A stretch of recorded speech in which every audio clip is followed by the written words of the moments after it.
Nesse mês, vamos falar sobre transtornos alimentares, que são doenças graves que alteram o comportamento nutritivo habitual dos adolescentes e adultos jovens, causando prejuízos psicológicos, biológicos e podendo levar até a morte.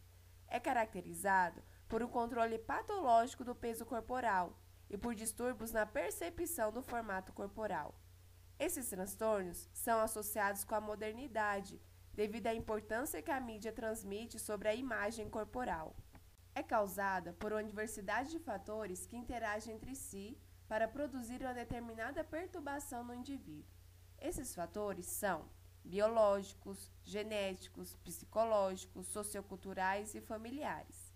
Os fatores de predisposição são o sexo feminino, história familiar de transtorno alimentar, baixa autoestima, perfeccionismo, dificuldade de expressar emoções. Os fatores precipitantes podem ser dieta, separação e perda, alterações da dinâmica familiar, expectativas irreais e proximidade da menarca. Os fatores mantenedores são alterações endócrinas, distorção da imagem corporal, cognitiva e práticas purgativas.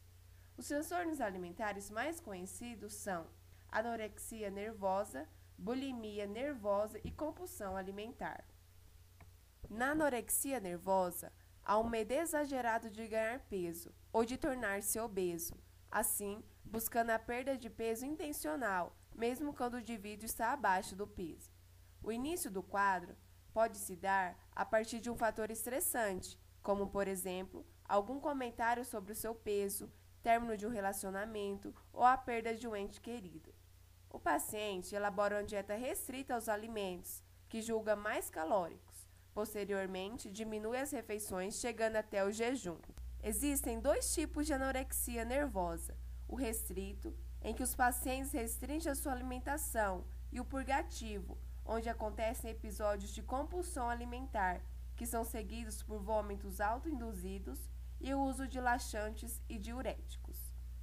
A bulimia nervosa é caracterizado por uma ingesta incontrolável de alimentos, em que o indivíduo tem a sensação da perda de controle sobre a sua vontade de comer.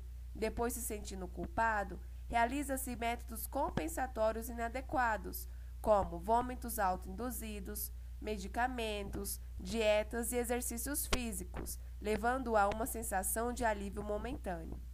Nos episódios bulímicos, ocorre uma ingestão, em um curto espaço de tempo, de uma quantidade de alimento muito superior ao que a maioria das pessoas conseguiriam comer durante um período de tempo igual.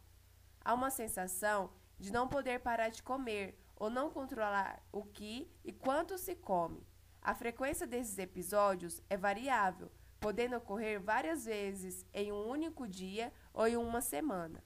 O transtorno de compulsão alimentar periódico é caracterizado por episódios de compulsão alimentar, mas que não são utilizadas medidas para evitar o ganho de peso.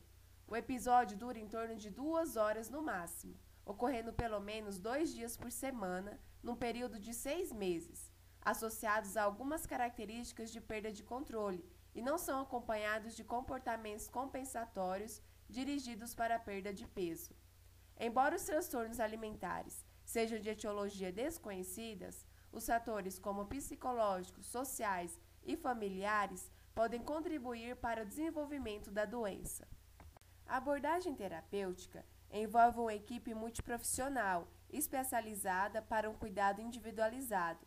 Em casos mais graves do transtorno, é necessária internação hospitalar para a promoção da recuperação clínica, de modo que permita a realização de tratamento adequado. A participação da família é imprescindível, fornecendo apoio necessário à continuidade do tratamento. Embora a insatisfação pela imagem corporal esteja presente em vários quadros psiquiátricos, como, por exemplo, depressão e esquizofrenia, é no transtorno alimentar que os sinais são mais evidentes. Por isso, um diagnóstico precoce e uma abordagem terapêutica adequada é imprescindível para evitar a progressão e reduzir as consequências crônicas dos transtornos alimentares.